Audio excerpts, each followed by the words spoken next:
There is no action for the closed session. If I could have everyone please stand and join me in the pledge of allegiance. Ready? Begin. I pledge allegiance to the flag of the United States of America and to the republic for which it stands, one nation, under God, indivisible, with liberty and justice for all.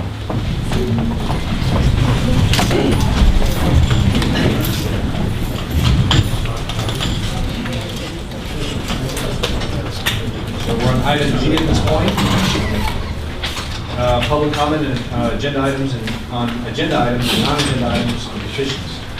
This is the time and place to address the school board, state law prohibits the board from acting on issues not included on the agenda. However, requests may be made for discussion of specific topics at subsequent meetings. Upon recognition by the president of the board, please come forward and identify yourself before speaking. The Board of Education reserves the right to limit speaking time to 3 minutes or less per individual. I have one speaker card. Any other speaker cards? Okay. John Foy, if you could please come forward.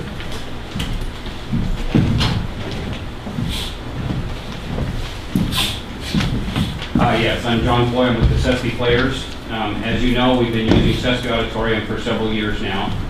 And we just recently had a condition occur, and after talking to Dr. Bush, I think that I will go to staff more with the proposal before I bring it to the board. We need to replace the main curtain, and again, I apologize for filling out a speaker card a little bit prematurely, and hopefully it'll be on the agenda for your next meeting. But just to let you know, it's coming down the road that curtain is probably 50 years old, and we have to do something about it right away because we have a production coming up in 3 weeks. So just to let you know that's coming. Thank you. Thank you. Now we're on to item H, communications, student representative report. Okay, we came back to school today with the new cafeteria, new menu and everything. Everything looked really good. Yeah, pizza, everything looked really good today. So that was exciting. This Saturday we have our senior ball from age 12. Following that is Red Ribbon Week, the 24th through the 28th. Our blood drive's coming up, and it's hosted by ASB on November 1st. On the 4th of November, we have Career Day. The 7th through the 10th is Santa Paula Week. And on November, we have a rally. And the Renaissance Rally is November 18th. And we go on break right after that. Okay, and when was the track team? Cross country? Cross country. Oh, it's this Friday. It's for Mount Sac. It's one of the, it is the biggest invitation of the year. So that's what everyone's getting ready for. All right. And the food was good. How we were much concerned. You guys like it? Everyone liked it from what I saw. Really good. Great. Your boys' cross country team is ranked 5 in CIA, is that right? Yeah, that's correct. Oh, that's good. Great. Congratulations. That's good. Yeah, That's really good. Good luck to you. Thank you. Thank you, Sandy. Superintendent's report. Mike, you want to go first today? Sure. We had a lot of success with our air conditioning project, even if we did not finish this building. We did all the crane work, and the unit has been set on the roof, but we have some new ductwork to do. Recall that we're doing the job as if we were modernizing, so when we do modernize in a couple of years, we won't have to redo that air conditioning. So we're looking at hooking it up to the classrooms. So it'll be a couple more weeks for this building. We did do the middle school. We are in the process of finishing things up at the high school. We are also installed a couple of the one-unit art units that went out. We got those up and running. We are meeting with the insurance company over the science building on Thursday morning. They want an update on that. And we're looking at closing out from the flood. And our main concern is make sure we get the heating unit up before it gets too cold. But also recall we'll be able to expand that. It's a heat pump, and we'll be able to expand that into air conditioning. We can get rid of the window bangers in the science building. So they won't have to choose between staying cool or delivering the lesson. Real Vista is progressing nicely. We are struggling with that contractor on a number of areas. The latest is he's opened an RV park up down there, and his subs are camping on our lot, so we are looking to evict them. Not charge rent? Okay. Don't use the revenue. Yeah, so, yeah, our brand new parking lot has RVs on it. So we're working on that right now. The siding's going up, the roofs are going up. The project is ahead of schedule right now, but we have not hit the winter yet, so that has always the ability to check that schedule on us.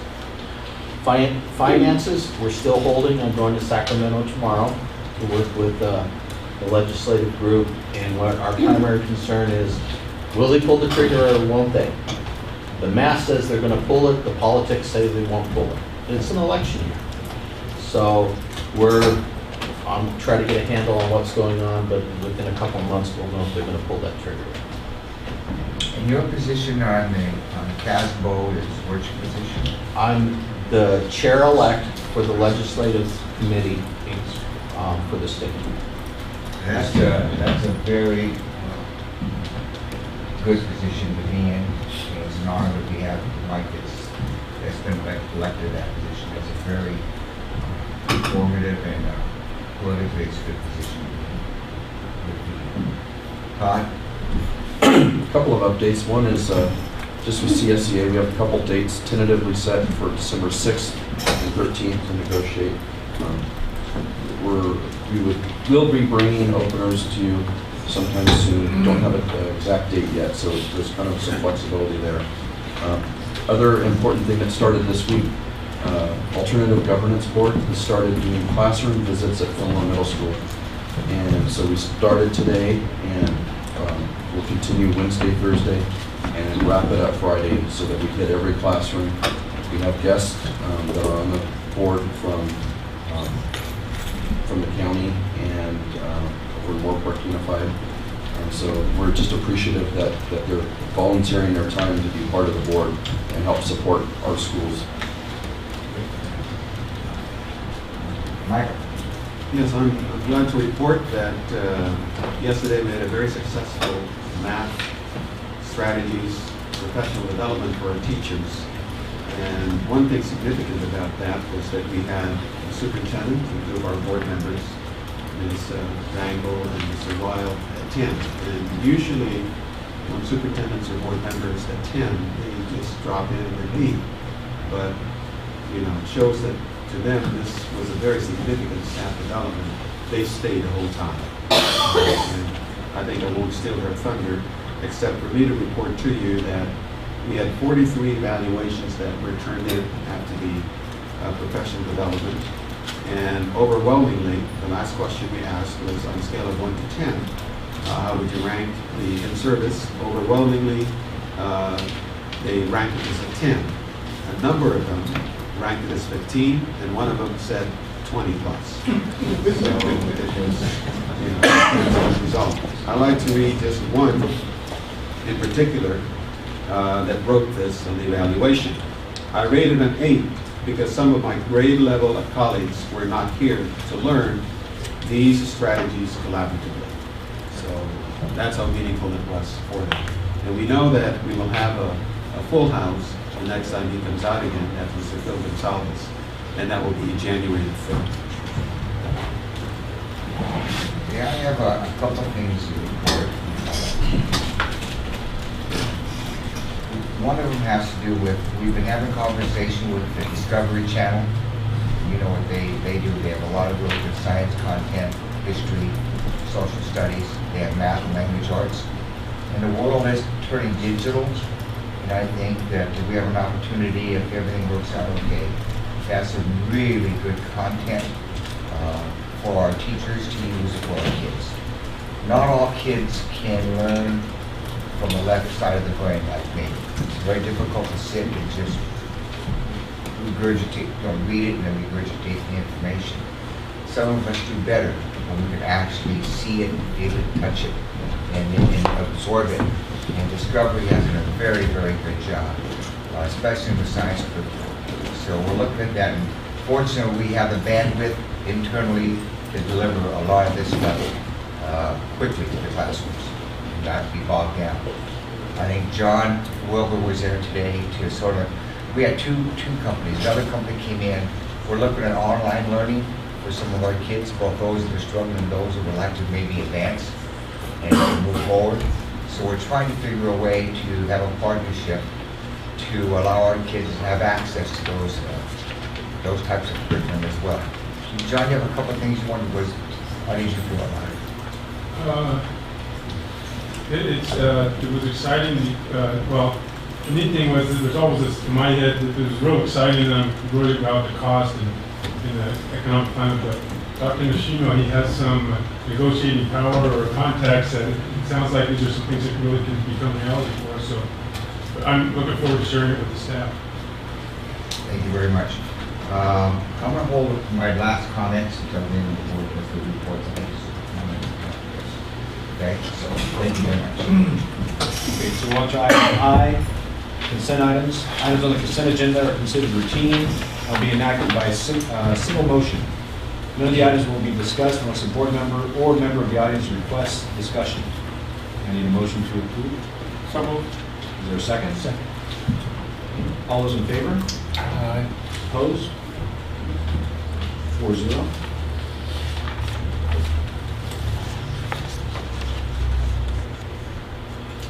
We're on to item J, action item.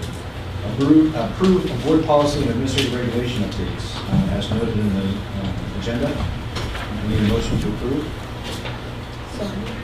Second. Any discussion? Hearing none. All those in favor? Aye. Opposed?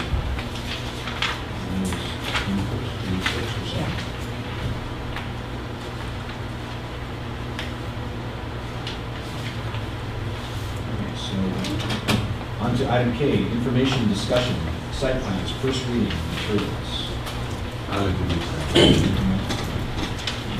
As the board is aware, we have 3 schools under the Alternative Governance Board watch because they have been program improvement schools for a number of years.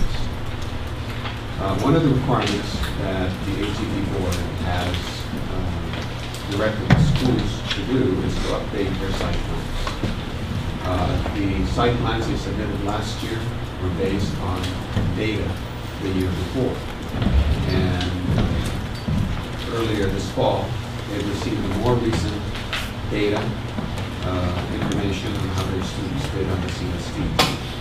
In addition to that, we've also given them some survey questionnaires that they have been requested to have their staff fill out.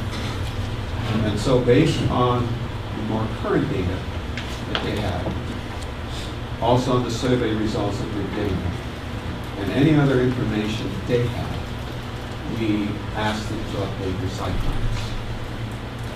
2 of the schools have submitted their site plans, and we've asked the third one, the Fillmore Middle School, to revise theirs based on the changes they've undergone recently in their leadership. So they will be submitting their plans sometime in November as the new leadership works with their staff, along with some input from the AGB members. So tonight you will hear from 2 of the schools, San Cayetano School and Piru School. They have submitted their plans. This is the first reading. Both principals are here. They will be giving you an overview of the plan that they have developed, addressing such items as, what data they've used, what goals and objectives they have developed as a result of the more recent information they have, and also the rationale for the goals and objectives they have, making sure that it is literature-based and research-based. They are prepared to take questions to the board, realizing that things are not asked concretely, that they will take it back to their staff with recommendations from you should you have any to improve it and revise it. And the next time it comes back to the board, it will be for your approval. So tonight, we will start with Piru. Ms. Diana Meadows, and she'll come up and give you an overview. Please allow them to do their presentation.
I was going to go, actually, I was going to go on the document camera first, so then you guys can reconnect that over to the other. Did you already? Is that okay? Yeah, that's You fine. want- So are we good?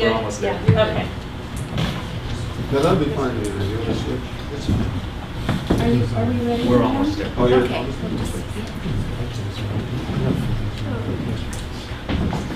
Yeah.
They've taught me a lot too.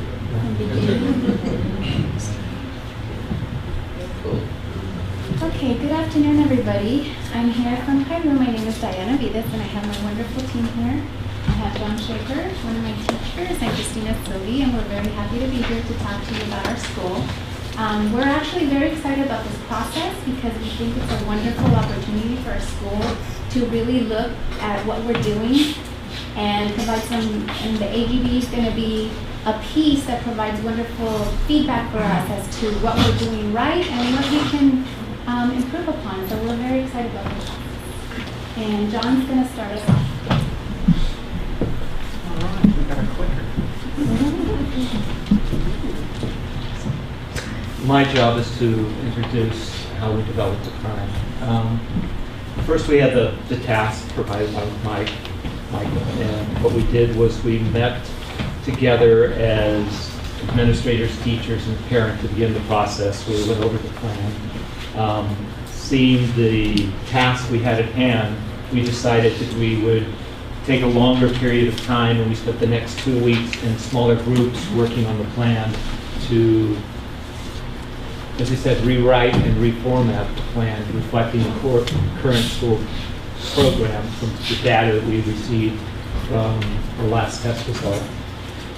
After the plan was roughed, we took it to the staff meeting, the teachers and staff, to obtain feedback and to refine the document. Following that, it was taken to ELAC, more feedback, and then to SSC to get feedback, and then to have the plan approved. And following that,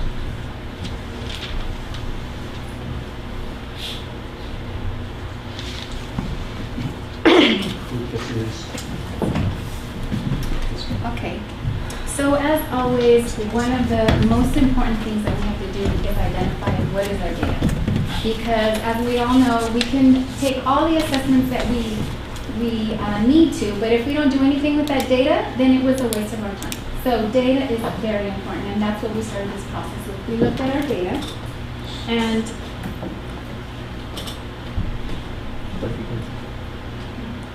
I am not used to clickers.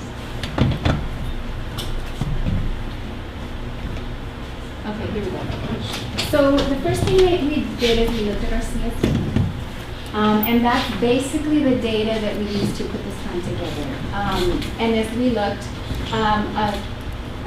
within the last 3 years, Pyru has gone down, taken a dip, and we're starting to come back up. And we're very happy with the growth that we've seen. In English language arts, 36.1% of our students are proficient or advanced. And in mathematics, we did really well last year. 53.5% of our students are proficient in math, which is really nice. And see it in science, we also did really well. So we're very proud of our growth, and we think that we're gonna ride that wave. We're now growing, but the things that we're doing this year, we feel are going to really help us soar.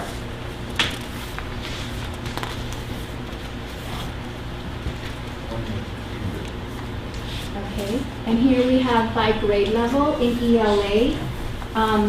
As you can see, different grade levels did different. In English language arts, second grade, 43% of students were proficient. Third grade, we have some work to do. Our fourth grade did really well, so did our fifth, and sixth grade is another focus area that we have to work in. And in mathematics, overall, we did really well. Sixth grade, of course, is a focus area. So we know we have work to do, and this tells us where are our pockets that we need to focus on. So this is good data for us. Dan? Yes. Can you take a question? Uh-huh. Did you have to look back to see if any of those numbers correlated to cohort? To see whether or not, like for example, I noticed the sixth grade numbers were very low. Did that correlate to last year's fifth grade? In other words, was that same group of students consistently scoring low, or was it something? We didn't do that. I did give the teachers, each of them had their own data, and with Connie's help, I give them a report which shows how their students did the year prior to entering their classroom, and then how the same student did upon, and I left it for the teacher so that they can make those realizations for themselves, but that's not something that was brought into the school plan.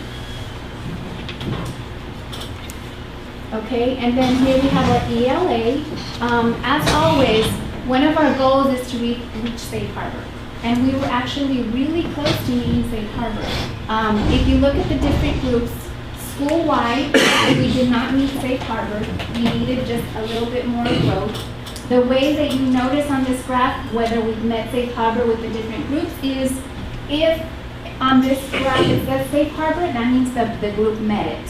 So our Hispanic and our English language learner populations both met safe harbor in ELA. The only ones that didn't were our school-wide and our SED.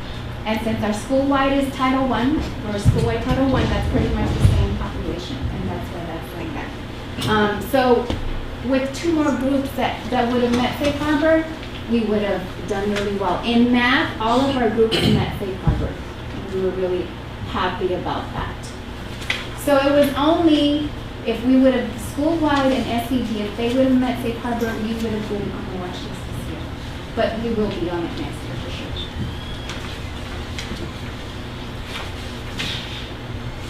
Okay, so based on the data, we developed our first goal, and our goal was in English, language, arts, and math. We were going to meet safe harbor. So in ELA, we wanted to go from 36.1 to 40.5, which would allow us to meet safe harbor. And in mathematics, we would go from 53 to 56, which is not at all because we did really well. And if we are able to meet this goal, we will get on the watch list and eventually off the PA list. So our action plan strategies, and I will talk about it, but when you listen to Jan, most of these are district-wide initiatives. So it's something that you'll see in all schools in Fillmore, but there's a little bit of differences in Peru. So first of all, the district initiative is working on pacing plans, and my teachers are involved on that. They are on task forces. We're all working very diligently, and we're waiting for these pacing plans because we know how valuable they are. Once everyone has those pacing plans, we'll all be teaching at the same rate, the same curriculum. We'll be able to administer the standards-based assessments at the same time.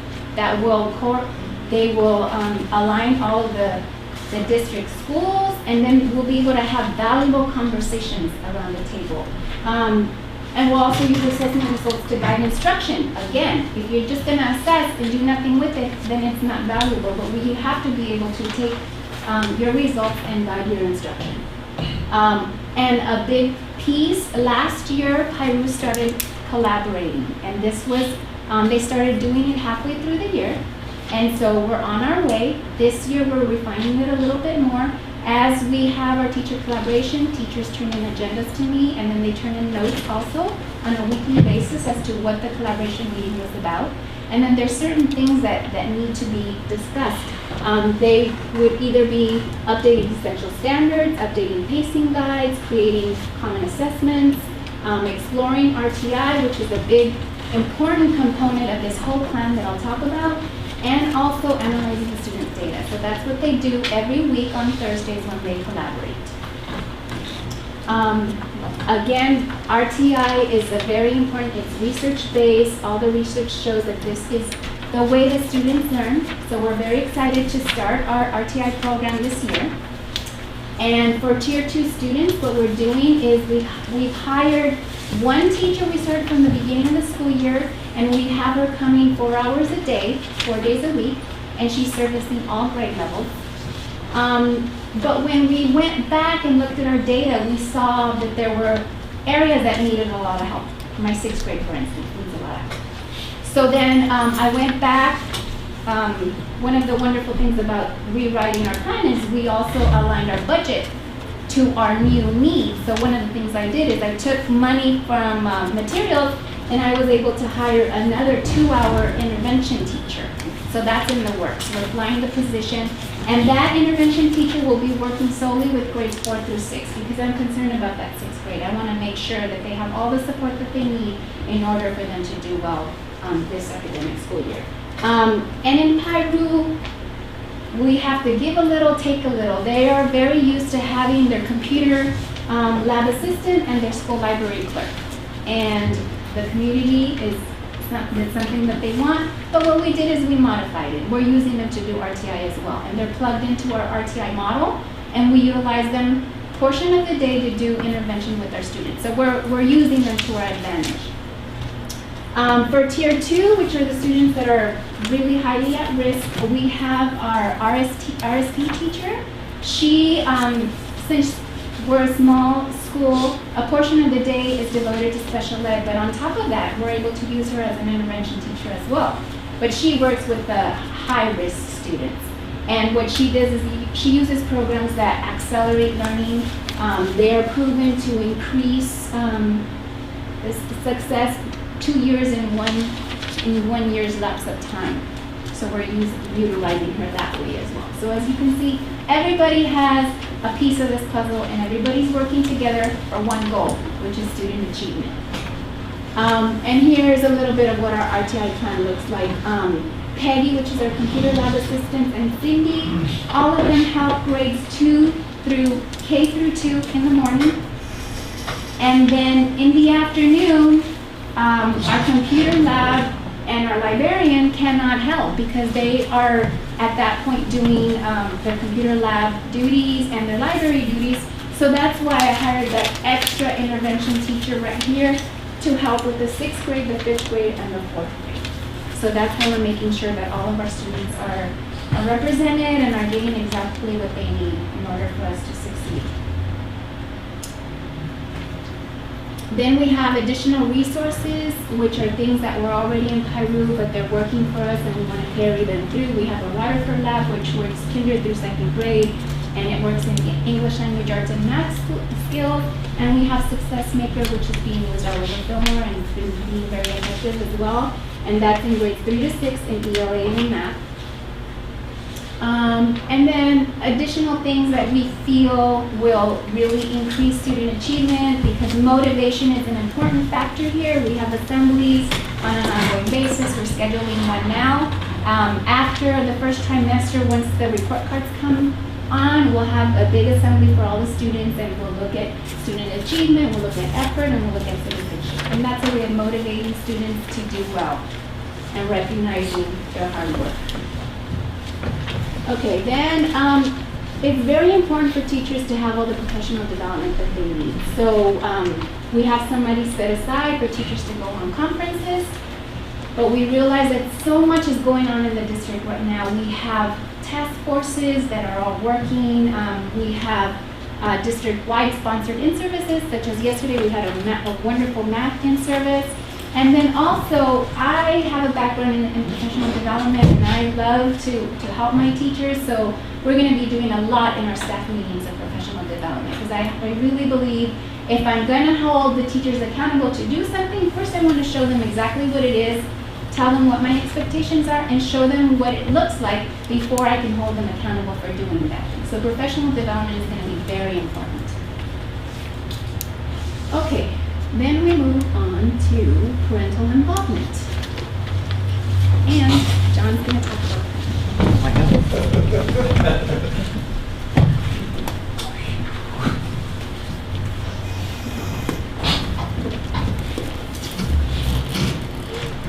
To encourage parental involvement, to make sure that all the notices that go home are both in Spanish and English, no loss of communication. We see that at conferences that there are translators to make sure the messages are clear for in both directions. Mid-trimesters and progress reports go home. We've been trying to make sure all parents receive a progress report, not only those that are underachieving, but also those who are achieving a grade level at home. And as has been the practice in the past, each year students will get the parents will get the students' CST scores to their home.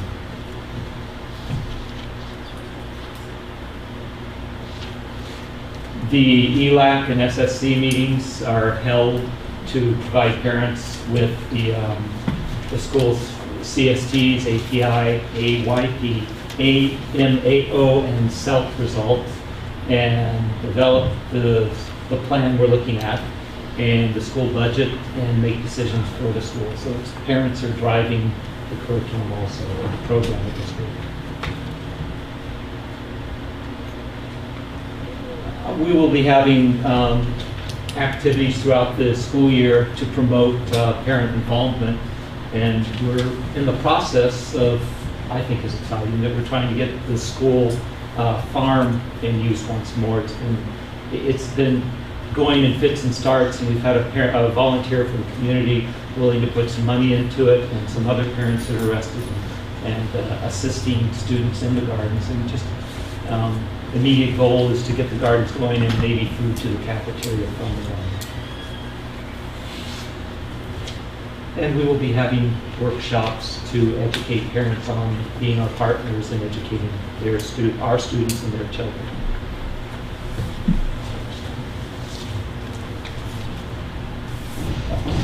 Okay, so how will we evaluate if we're being effective? Basically using our assessments. And there's two types of assessments. Your formative assessments are something that you use along as you go, because you want to make sure, you don't want to get to the end of the line and realize, uh-oh, it's not working. You want to assess as you're going. So that's what our formative assessments are for. So we're going to be looking, every 6 weeks, we're going to be administering the OCR reading lions. We're going to make sure that that gets into our data-wise system, so that way it can become effective data that's disaggregated for us and we can utilize to guide our instruction. We're going to be creating data-wise reports that will be going to the teachers, and that's what they're going to be using when they do their collaboration. And also, I will house all those reports in a binder in my office so that there's some place where we house that and we see how we're doing and monitoring that progress piece, because we want to make sure that we're progressing as we go. Also, in the other core areas, in your science, your mathematics, we'll be using other assessments that come with the program itself. One of the things, because our RTI is new, I was very adamant with the teachers. Our RTI is almost like administering a treatment, as we say. So what I wanted was, if I want to know if my treatment's working, we're putting a lot of money into this, and I want to know if we're being effective. So every little group, every intervention group that goes on has to have a pre and a post test. And it doesn't matter what it is. It doesn't matter if it's a fluency that they read when they got there to see how many minutes they read, and one when they get out the door. It doesn't matter what it is. But in those 6 weeks, I want some kind of pre and some kind of post that shows me that that group was effective. So the expectation is that 70% of students will have grown on that pre and post test. And it's flexible as to what the pre and post test is, because each group is working on a different skill. They're using different materials. They have different objectives. So I don't care what the pre and post test, but I will want to know what it was, and did we see the movement that we did? Because if we're going to do this next round, we want to make sure that it was effective, and if not, we want to change it so that we can become effective.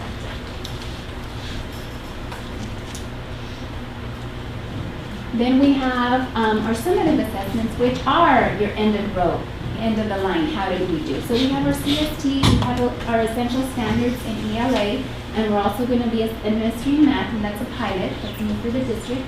And then we have in tier 3, which I spoke about our RST, doing the accelerated programs. She has assessments that she's going to be using as well. And I'm very interested to see what kind of results she gets, to see if we really are going to be moving those students 2 years in a year. Okay? And other things that we'll be looking at as well, we use accelerated reader in our school, so we want to make sure that students are utilizing that program. It's an expensive program, but it's a very effective program. But if we don't utilize it effectively and consistently, we're not going to see the results we want. So we're going to be looking at that. All the other programs that I've already mentioned, your Waterford, your Success Maker, they all generate reports as well. They give you useful data as to what's going on with the students. Not only useful because it tells us whether the programs are being effective, but it then can go back to the classroom teacher, and she can utilize those results as she gives her instruction and forms groups and things of that nature. And then we're going to be looking also at our awards assemblies. Are we increasing the number of awards that we're giving each time? And not because we're just increasing the number, but students actually earn them. We want to see that that's going on. And another way, another thing we're going to be evaluating is making sure we get the agenda notes for the collaboration, because that way we make sure we're utilizing that time effectively on a weekly basis. Oops.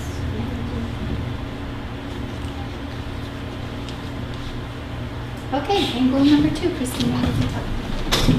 So that was all for ELA and math. Christina will be talking about ELD.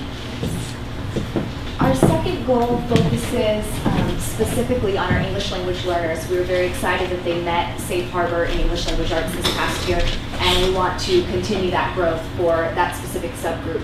So our goal is that our English language learner students will meet Safe Harbor in English language arts, growing from 32.6% to 36.2%. So Some of our action strategies to make this happen would be that we have our ELD site lead teachers, actually myself and Luann Shaper are splitting it. And our job is to administer the CELT and collect all of the assessments for that, as well as to handle the redesignation process for students that have shown that they are now proficient in English and they're fluent. And also to monitor those students who have been redesignated, make sure that they are continuing to be successful since.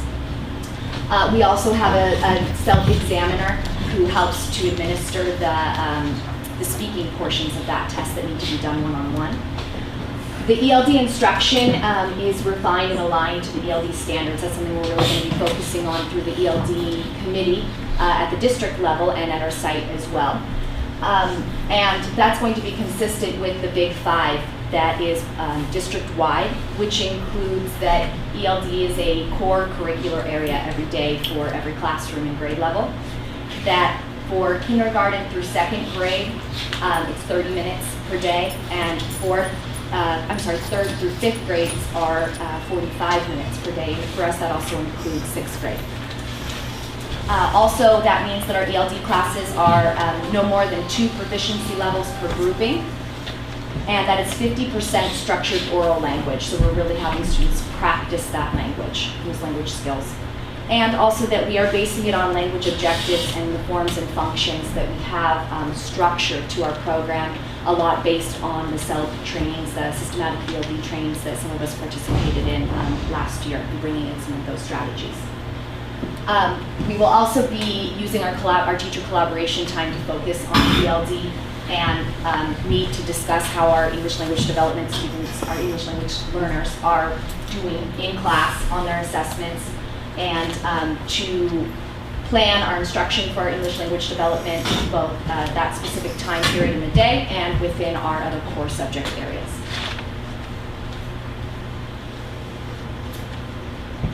One additional piece that we've been able to add this year that's very exciting is a newcomer teacher who is working with a handful of newcomers that we have on campus, that she works with them 30 minutes 3 times per week. So it doesn't sound like much, but it is a start to really get some specific support to our students who have just arrived and have little to no language skills, that have very specific needs to develop their English language. So that's a very exciting piece for us this year.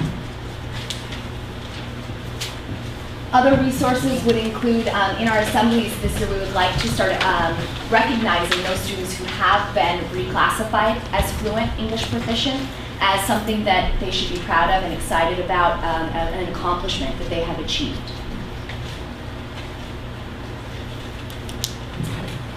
To evaluate our progress towards this English language development goal, we will use our CELT test,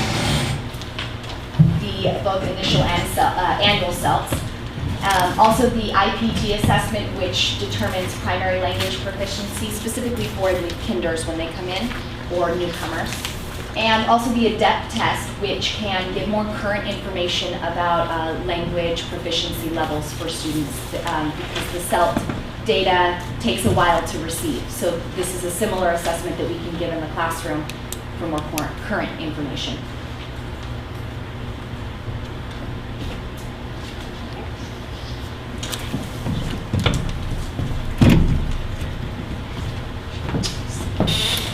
We're excited about where we're heading this year. We think that the things that are in place are going to make a great difference in how our school year turns out. We feel that we're on the right track. We're working from research. We're headed towards common goals along with not only site but district. We believe that the collaborative effort for putting together our site plan will make it more useful for staff who will be more aware. Holding the collaboration sessions is definitely going to be able to share ideas and develop ideas, not only across grade levels and at the grade level. We see the way our assessment are set up this year. They'll be, I think in the past they were more seen as summative, but seen them as formative, and getting that as a practice will definitely aid in student achievement. And as our RTI program is developed, we're going to more greatly address our students' needs. I think it's going to be an exciting year. There's things happening that will be good for us and for the district. Any questions, concerns?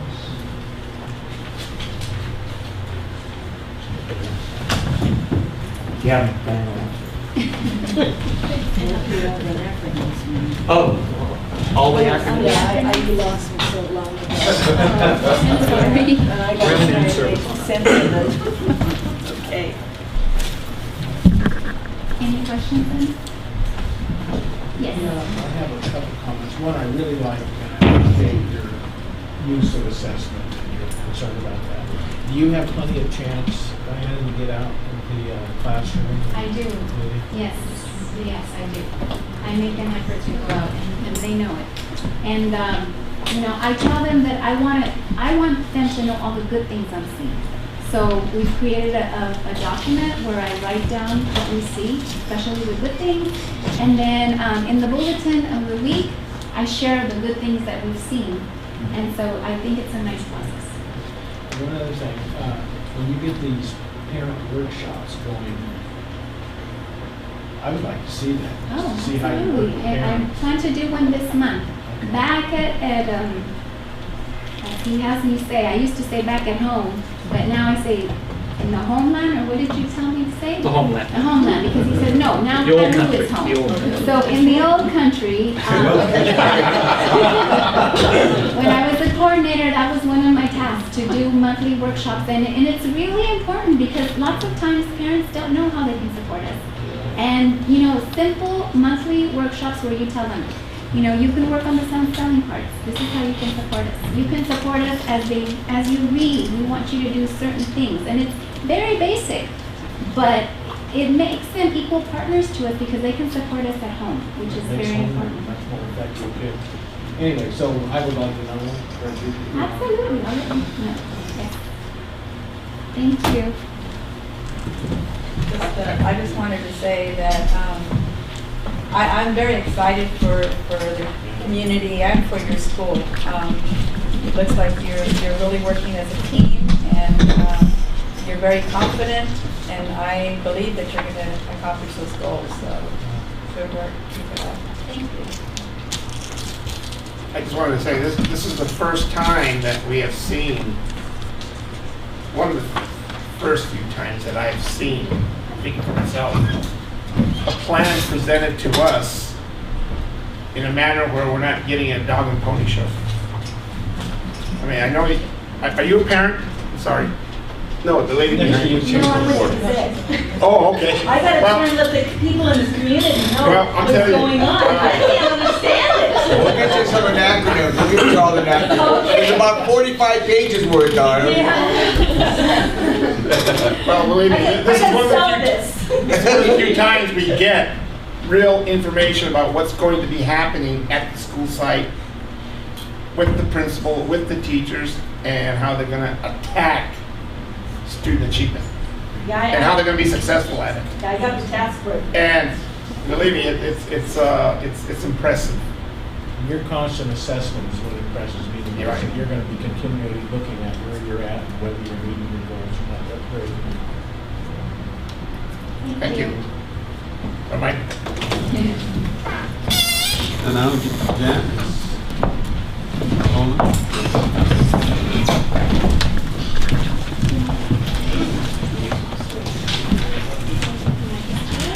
Yeah.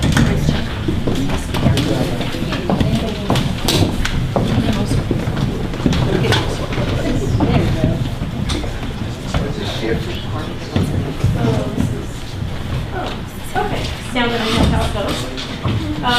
Good evening, I'm Jan Margolin. I'm from San Cayetano, and I have with me Christy Dentz, our kindergarten teacher, and then I guess for support, Lisa Fluke came, so thank you for coming.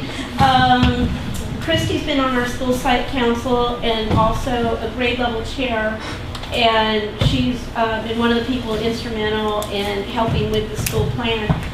Like Diana, we have followed the process of working with our leadership teams, working with staff, presenting it to school site council and to ELAP, and doing the surveys to come up with what are we doing? How can we do things better? Because we want to increase our student achievement. And last year, mid-year, we knew that we were in trouble with our language arts. We knew that. And so we spent some months fine-tuning, going and looking at Mountain Vista, reading different research on RTI, and we started realigning things at San Cayetano. And we bought a fluency program, and we started having proficiency teams and target times. What we did was when we got our CST scores back this year, that's when we sat down with staff, and I'm going to start going over some scores and what we've done. But we were really excited because in a short amount of time, our language arts did go up. And so we also look at the AGB process as an opportunity for other sets of eyes to come in and help us achieve better scores and better instructional minutes for our students. Now, yes, we're in program improvement and we're working with AGB this year, but we want to start with celebrating the good things and the progress that San Cayetano has made and how we're starting and striving to change and do better. Our API went up 10 points to 720. So that's a good start for us. That's 37 points since 2005. And I know some people make that in a year, but we're inching up. And to know that we still went up 10 points this year, we were happy about that. With our ELD, which is our first goal, the most exciting thing that we can see our programs are starting to work is that we redesignated 18 students this year, or at the end of last year, out of, from being English learners to fluent, proficient in English, and our FEPs. And again, Hope Chavez is our ELD site lead, and we're ready, she said, mid-year to redesignate again. And 18 is the largest number that we've ever done, which shows that we are making progress with our fluency and our vocabulary. We did have tremendous success with our Cst Language Scores, and I'm going to show you. Oh, let me see here. Okay, this is good. The blue lines are from 2 years ago. The red bars are from last year, and the yellow is Safe Harbor.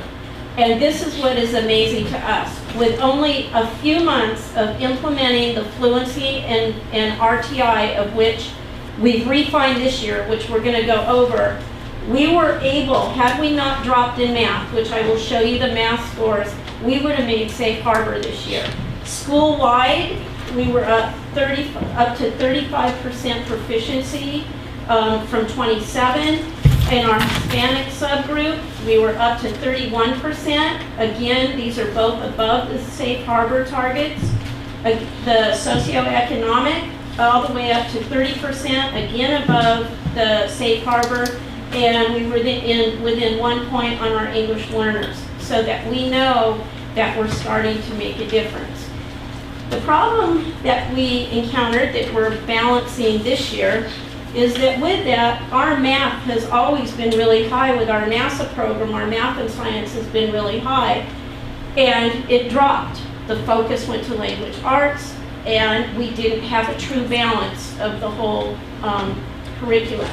So this year, with our daily schedules and our allotted minutes, we are being true to the schedule, and we are looking to not only achieve in our math scores, but raise our language arts scores and keep them going, because that was very exciting for our language arts. You can tell here on the school-wide that we dropped way below in the math. We went from 45 down to 39. In our Hispanic subgroup, from 42 to 35%, and our socioeconomic from 41 to 33, and then our English learners went from 35 to 27. When we go by grade levels, we noticed that we had a real low bump in 5th grade, and it's been consistent. So one of the things that we were doing this year is I sent 2 5th grade teachers over to Bev Harnica at SESB to see best practices and different eyes. How do you structure your program? You're very successful at what you do. And I truly believe that you have to get out and look at other programs to see what you can bring back to strengthen and support your program. And there's been renewed energy and excitement and different ways of realigning their math program. Okay. What changes are we making at Santa Cayetano to ensure academic success this year? We've hired out trained professionals to do our CELT testing so that the kinder teachers could assist 1st grade teachers in the afternoons by teaching small groups. What did you think about that? It was fantastic. We were able to see 9 different small groups of students and bump them up to grade level in math. Because we already had our target groups in language arts, we were able to focus on math. We knew our scores were low in math, and we were able to bump up. We already have lots of ideas for next year to make it even better. And I do think with our pacing guides and our common assessments, we'll be able to make that even more specific. We can do an even better job with that. It was just nice to work with students that we were able to go to the 1st grade teachers who are just getting to know these students and say, we know these kids, we know how to help and who to help, and we were a good assistance for the 1st grade teachers to kind of and work it's good as a that you team. guys are fine tuning, because this is the first time we have done that, and so I think it's a better bang for our buck. I think we had a better communication with 1st grade, not only just for this tutor program, but in general, the collaboration, the open communication was much more open this year, much more specific. During target time, there is an instructor, that would be Mrs. Duckett, running a fluency program called Read Naturally for students in grades 2 to 5. Mountain Vista had great success with this, and this is the program that we bought last year, and we only had a few months to implement it, and it was amazing the results that we saw from that. And so, gosh, what do you see? Do you see about like 50 kids a day? I mean, and all the... I see 30 kids in 2 hours. Yeah, and you get them through, and it's an amazing program. Then we also hired 3 additional certificated staff. We're hired for 4 hours a day for 4 days a week to provide target time instruction. Each person costs, I figured we could afford 100 days, no minimum days, and it's about $16,000 a person, and that's where basically all our money is going, is to RTI this year to bump things up.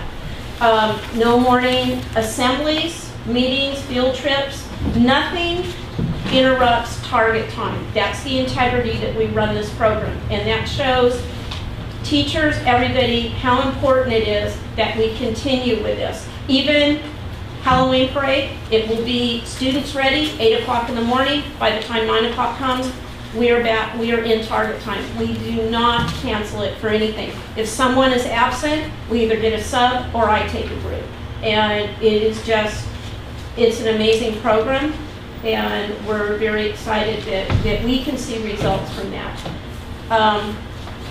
And this is every 4 to 6 weeks, or as needed, teaching staff meet with the RTI staff and go over their new focus and pacing guides.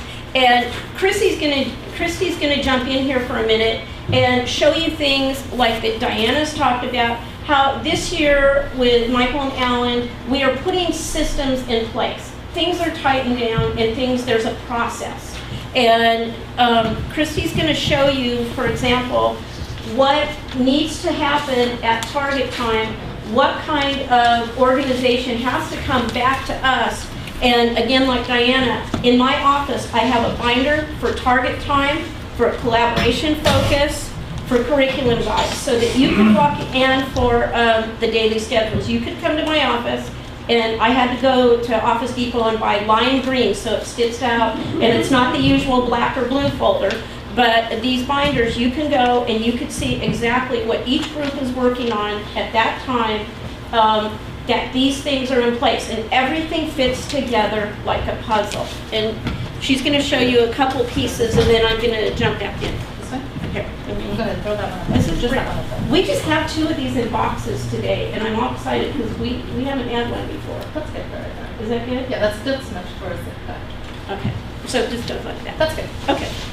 One of the biggest changes from last year is that we were able to tie it down and tighten it up.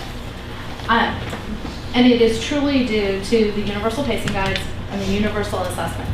Because when we started in January, we were kind of all over the place. And this way, we know exactly what assessment we're giving, we know exactly where we're supposed to be, and exactly what standards we're supposed to be covering. So, what we did for target time to make the most of what we had, we were able to manipulate time a little bit better this year so we could get more children in smaller groups. We did not want to go any higher than 5 in a group, and we're happy with 4 for those children who needed the intervention. Because the data shows the smaller the group, the better the results. So we kept the 3 homeroom teachers, which is Chavez, this happens to be kindergarten, by the way. We kept grade level students. We broke them into 2 different groups. We used the open court curriculum. The standards that are listed here are exactly the same as what's going on in intervention, as what's going on at grade level, just at the students to meet their needs at their level. So we're covering these particular standards. They're also covering the same standards in intervention. So when they go to intervention, they're learning their alphabet, they're learning to write letters correctly, and they're learning how to listen and follow directions. We know that because that is the standard that's covered in the pacing guide. That's the standard that's covered on the test at this particular time. It's not a standard that's covered at the end of the year, or it might be covered over here, or maybe we might need it there. We know exactly when it needs to be covered and what needs to be done. So that's exciting, because now when we collaborate, we can look at the pacing guide, we can glance out of the unit and attack this. Who needs it? What's going to happen? Because it's kindergarten, we had to start at kindergarten inventory, and we all use the same inventory across the board. Who knows their colors? Who recognizes their letters? Who can write their name? So that's where we started. When this happens next time, we will all be using Reading Lions.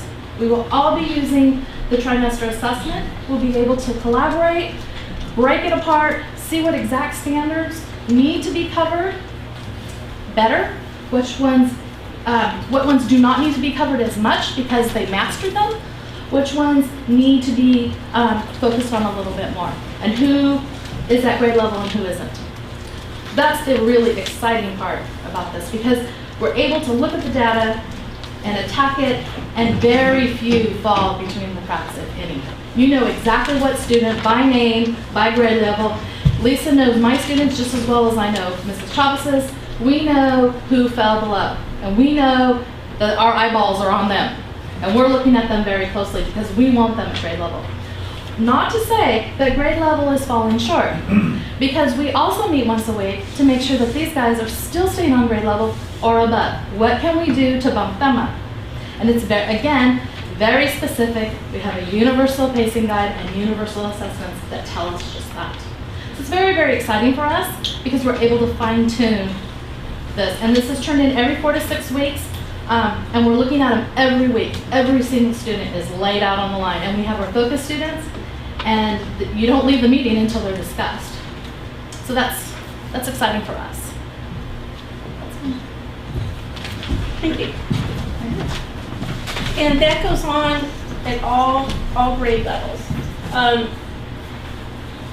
This year, what we put in the budget is a multi-funded data reporter to run assessment reports and data-wise.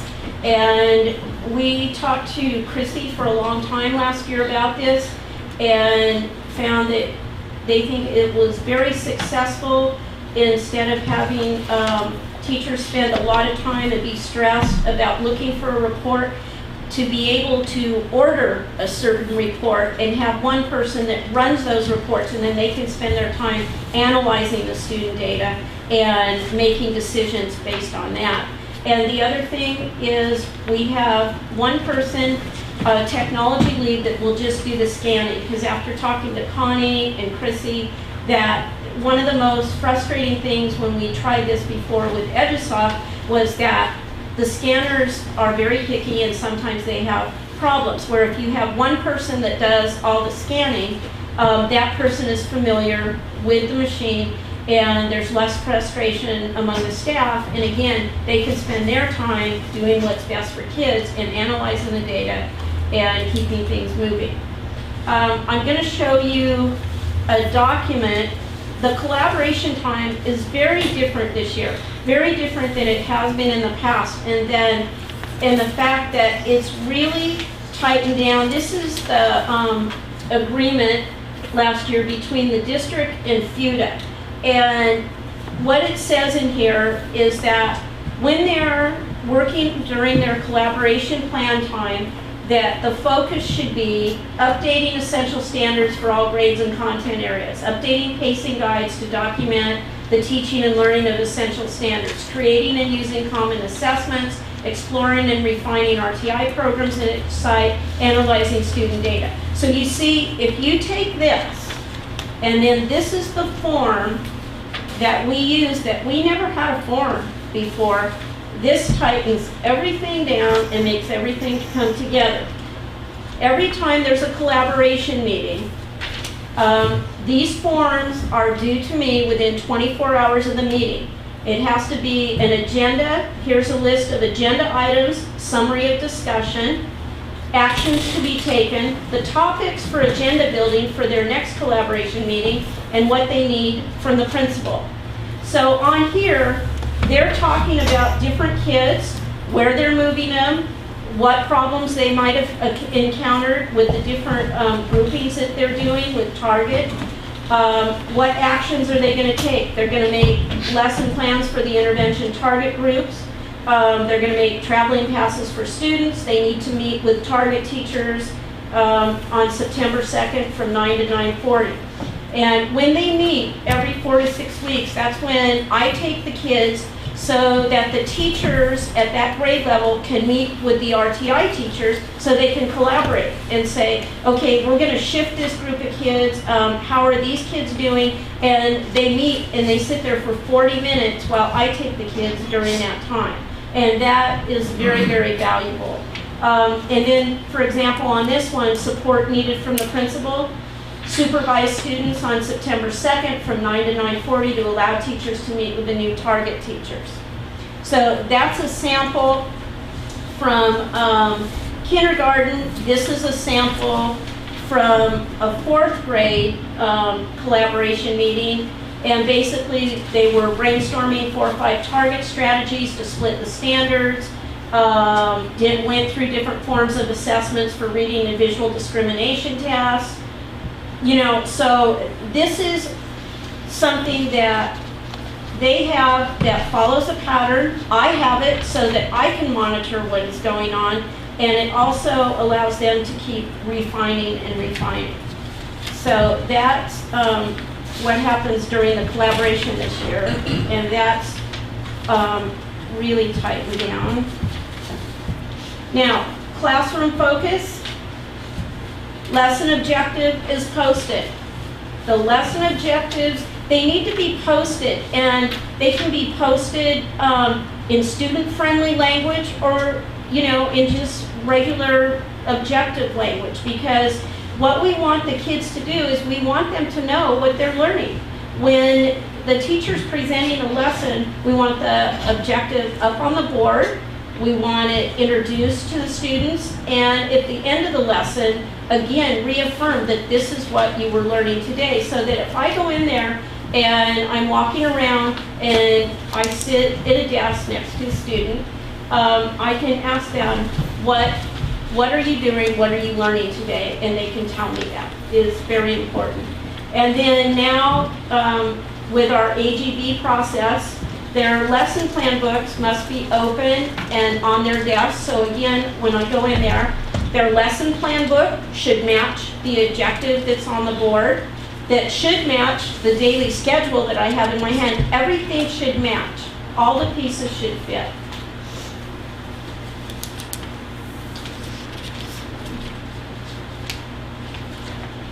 Let's see, I have another.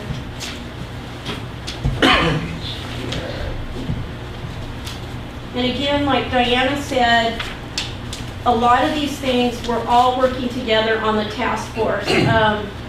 Diana's on a different committee with Chrissy. I saw that presentation. I'm on a report card committee. We're all on different committees, and then I'm on another committee with EPI where we're working on school climate to try and make it a uniform system, K-12, on what's expected in the classrooms. What can the kids expect? What can the teachers expect? Okay, another thing is we want to see student work up, and we like to talk about and think about strategies from John Hollingsworth, checking for understanding. If you call on students twice and they don't get it, you need to go back and check for understanding. And Mike Meadows, yes, you taught it, but did they learn it?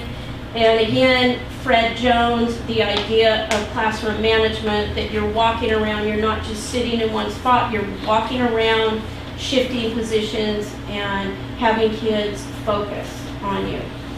So I believe I still have one final paper to go over with you, but I truly believe that San Cayetano is, in a quote like from Jim Collins, From Good to Great, that we are on a flywheel now, and that our momentum is going, we have the right people on the bus, and we're in the right direction. It was a very uplifting thing, even though we were in program improvement, to see our language arts go up, that we started a process. And I know this year that we are going to have great success with our student achievement. This is just kind of a recap. We've already gone over the student achievement, but school safety, monthly we have at school a Peace Builder Character Counts Assembly. I always have a local community member come in and speak to the kids on what it's like to be a good citizen. And the John Paul Pett Foundation gives a $100 Character Counts Award to one student each month, and we rotate it through the grade levels where each grade level decides, they put names and they decide which student really deserves it that month.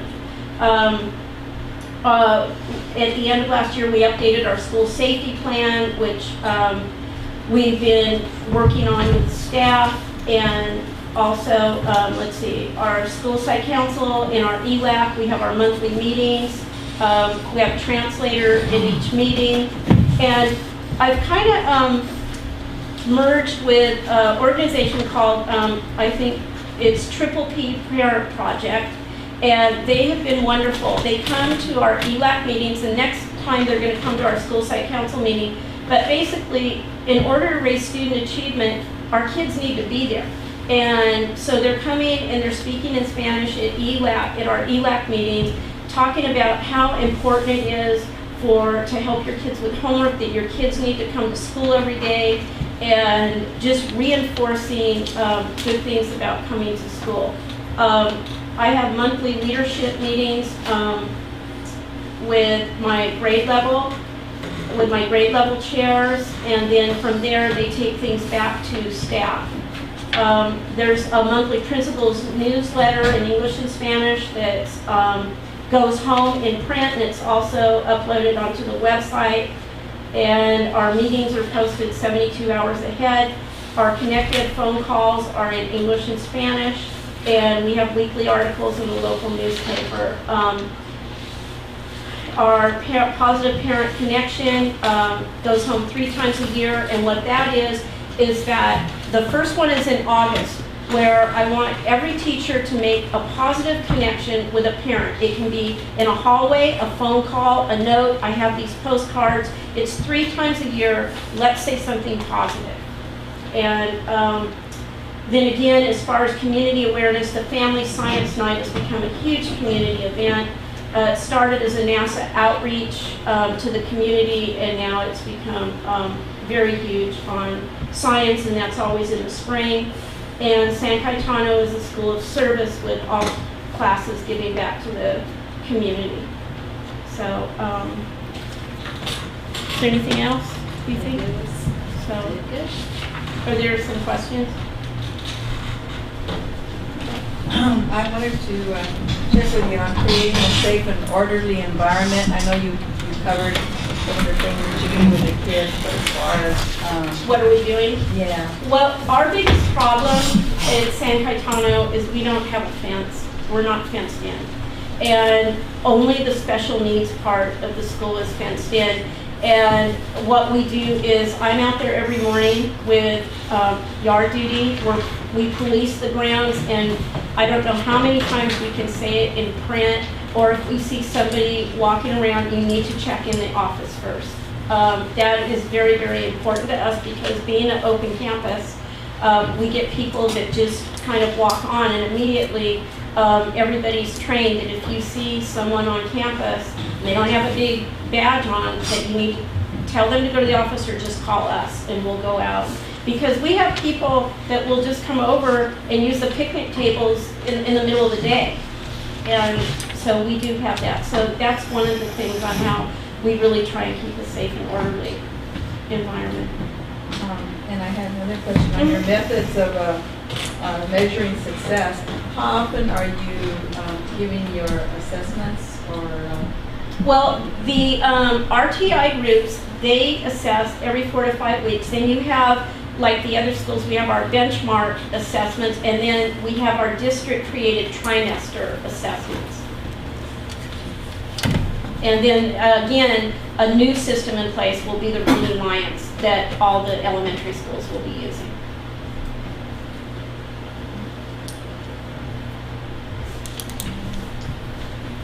You mentioned of John Hollingsworth, with checking for understanding. Michael, have you spent any time, have you ever listened to John Hollingsworth?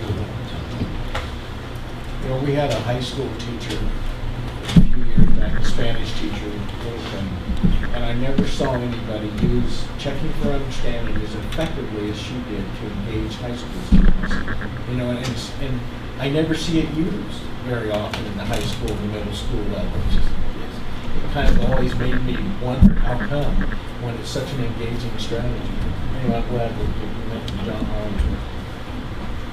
I was just going to ask, you really emphasize the idea of the lesson plan book open in the teacher's desk, the goal for the objective for the day on the board. So to put you on the spot, if I walk around to your school, all the teachers are going to have that on the board? They better. Yes. Yes, we do. Absolutely. You go to my room right now, it's there. No, that has been a really big deal this year with a lot of emphasis. How can they know what they're learning if it's not up? And then part of the requirement with AGB is that the lesson plan be available, and I think that's a great idea because all those pieces need to connect that we talked about. You also mentioned in your collaboration that teachers are discussing strategies that are most effective in the classroom. Is it spreading to the other teachers at the school, or does it seem to be just more so within those groups that do tend to collaborate more than others? No, actually, for example, on this Thursday, one of our teachers from grade 2 is giving a staff development on RTI 101 modifications and accommodations. And so we feel, is really versed in that. And so she's going to relay that to the other teachers. Our 4th grade our 4th grade teachers, they score consistently in the high 60s with math. And we've had them give their strategy to 5th grade and 3rd grade before on how they achieve consistently those high scores. So we try and share those things. And that's the other thing, like I said, about sending my teachers out to a teacher that I know that can help them with another set of eyes, just see some best practices. I have to also jump in Yeah. that as a teacher in this district. I feel very comfortable going to any elementary school and calling, Luann, what'd you do? How did we bond on this standard? What can I do? Or Tracy at Mount Vista, can you forward me your form that you have? And vice versa. So the collaboration universally is wonderful, and it's I think it exciting is, for us. and I think it's because it's a small town. Everybody feels comfortable, Yes, maybe. I did have the hometown advantage, so I picked out my hometown people that I knew where I could go to their house and pick up the form if I needed to. But No, Dr. Nishino and Michael, Christy went to school at San Cayetano and now teaches there. and I am not the only one. There's lots of No, us. we have about 6 teachers at our school that went to school there and now teach there. So I can go to somebody's house and just pick up what I need. But I do feel very comfortable at any time calling anyone. And so that's been very exciting about the collaboration. I have one comment now. We talked about data-wise and data extraction and using data to drive instruction. And part of the issues I've seen in some districts is that we have to wait too long to get the data. And so we use staff development. We haven't even touched the power behind data-wise, the ability for teachers to get student data 24/7, 365, whenever they want, even at home. And not have to wait for somebody to put a report out. You can actually, teachers from their desktop or from the laptop at home or wherever they are, can get the data on their kids. And so we're starting we'll have a staff development day for principals and vice principals and leadership on the 21st of November. And then we're scheduling on the Tuesday, 22nd, to have them bring a lead teacher or two to the in-service to take a look at how we use data-wise more effectively. I don't think we're really using it the way it should be used and the power behind it. So, and I think teachers are going to be very excited when they're able to, from their own desktop, pull up their kids and know exactly what they did on that benchmark test. So that's our plan, to give empower teachers to take control of their classroom, give them the opportunity to be able to drive instruction from their classroom and not from the outside. That's what happens. All the action should take place in the classroom between the teacher and the kid. And that's where the engagement must take place. And so our goal, and I've charged Michael with this, is to make sure that we give teachers the tools and the training and the opportunities to really be the person that makes a difference in the lives of kids. And that's how it's supposed to be. We are in the kid business. We're not in the adult business, we're in the kid business. And that's where we need to focus our energies. And I think there's nobody closer to the kids and the teachers and the classified staff who are in that classroom with them or in that school. So hopefully, not hopefully, it will happen. We'll find out how invigorating it is to take control over something you've never had control over. And it's really, really powerful. I've seen it.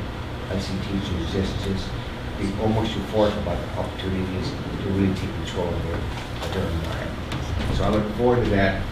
Having the president of the company, data-wise, she used to be the president. She sold it to a larger company so she can get more money for R&D.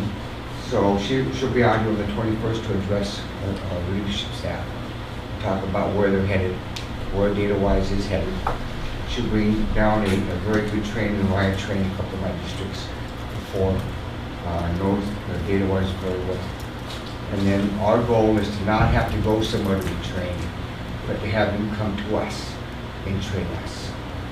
And I think we're going to be real close to being able to do that. Instead of sending 5 or 6 people up someplace, we have one person come down for the same amount of money or less, and have more of our people engaged in this document. So I'm pretty excited about this happening, and you will see the teachers, I think, are going to really enjoy the fact that you're going to be able to do a lot of this stuff and not have to wait for somebody else to do something for you. Sitting here and listening to the report, I know that the content of their plans have been very informative to the board. But I think there's also another advantage to having the sites do their presentations, and that is that they are able to listen to each other's strengths. And I know that sitting here, perhaps Diana, having heard Jan's presentation, has picked up some things from her. And so my recommendation in the future is that you have a small enough district that on an annual basis, as they submit their plans to you, that principals are required to give the board an overview. Not only to inform you, but also to inform each other, but on top of that, to also inform the community, hoping that the next time it won't be as confusing to the Gazette. Because she'll get used to the presentation and the format. Because the information they presented is indeed very rich, and one that is very encouraging, hopefully, to the community, that schools are doing the best they can to provide the best education for the children they have in our community. Thank you. Any further comments or questions from the board? It's enlightening to see what they're doing. Michael, I do have one comment. I like the suggestion of having the elementary schools present their school plans on an annual basis. I'd like to suggest that we have maybe a common format so that we can see continuity between them, so that we can do comparisons, not only for us, but also for the other principals. Okay, with that, we're on to item number K10, Board Policy and Administrative Regulations. This is the first reading, BP 1250 and AR 1250. And then on to item L, future meetings, November 1st at 5:30, closed session, followed by 6:30 regular meeting, November 15th, again 5:30 closed session, followed by 6:30 regular meeting, and then December 6th, 5:30 meeting, followed by 6:30 regular meeting. Any of those meetings the board members will not be able to attend? No, so everyone will be able to make those questions. So with that, we have board closing comments and Jim Building. Tony, can you start with any comments? Well, I just wanted to get back to item K10 where it says visitors, outsiders. And the board policy is what comes from CSBA. Usually. The AR is also from CSBA. And do we still have plans to tweak it a little bit, those particular areas? Now, I'm assuming visitors, outsiders means people coming into our school site, like Jan was saying, she doesn't have a fence at her school. I think Pirate now is quite insulated to a certain degree. Are we going to continue a discussion on this particular Well, topic? the safety issue is very important to me as a superintendent. She was a board, I'm sure. And when you have somebody coming in without checking into the office, the old policy didn't mandate that you had to check into the office. This mandates that if you're not a student or you're not a staff member, you check into the office, get your tag, and then you'll get withdrawn again. The old policy did not do that. The old policy said anybody in the community can come onto your campus, and then they don't have to check in. And so we sort of removed that piece and said anybody that's not a student or staff member checks into the office. And then we can control the amount of, so when Jan's talking about, we can control who gets on that campus. And if they're not supposed to be there without a badge, they come into the office with a badge, or they're actually leave the premise. But they should have some kind of business though, not Yes. just to be wandering around, No, correct? No, they have to come in and check in. So when they check in, they register and say who you are. They ask who you are, what are you doing here, etc., so that we can control that. You know, nowadays things happen where husbands and wives and fathers, sometimes things happen and kids are taken all the time, and we don't want to have that happen. So sometimes you have court orders that say you can't come on campus and do X, Y, Z. We have to have some kind of a funnel, some kind of way to have a training house that does not happen. It just takes one. And I think we will be great. Yeah, because I was reviewing it, and there's an interesting point here where it says proof of identity. And so I just hope the parents or the visitors don't come in empty-handed. Well, you notice it says shall upon request. If you know who they are, you don't have to request it. But if I say, I don't know you, can you show me some ID? They have to show it to you. But if I know you, and I'm not requesting, you're free to come on, you have to leave it back. Okay? Just like to comment about the math and service, that was just really great. Enjoyed it, very engaged. It was good to see the enthusiasm on their part of the teachers. Lucy? Just the same thing. Well, I went to two. I went to the Santa Clara football game and the Carpinteria game. We won one, lost one, but it's nice to see that the kids have a nice group of parents and crowd that support them in that way. And then like Dave said, the in-service is just awesome, and it's all about the fact that you want the kids to play with the math. And if you present a math problem and you show them in 3 or 4 different ways of how they, and you discuss them, you have the kids discuss it among themselves, and then have them decide what method they want to use. As long as they get the answer, then it's fine. And anyhow, it was just amazing to see some of the kindergarten, first grade teachers that were saying, oh my, he gave us an algebraic equation, and they were able to solve it quickly. And they were just impressed with the fact that they could do algebra. And he also was showing them how even in 3rd grade, they could start presenting problems, algebraic problems with a student. So it was just very exciting.